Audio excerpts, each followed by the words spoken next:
Today we're showing you a 2018 John Deere 3032E tractor. It's a four-wheel drive tractor with a John Deere 300E front-end loader. Tractor has just under 300 hours on it, has 31 horsepower.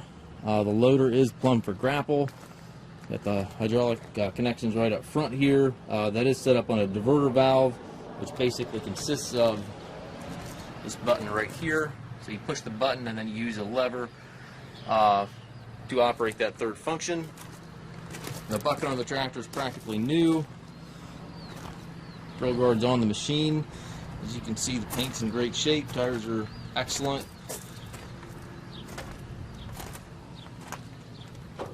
Does have the 3-point hitch, drawbar, top link, everything is here.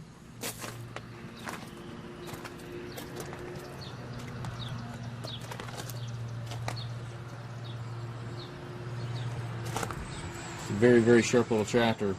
We do take trades. We also offer financing for qualified customers. We also can arrange delivery here within the U.S. Tractor also comes with the balance of the factory John Deere warranty. If you have any questions regarding this tractor or any of our other used machines, please contact us at massedtractor.com.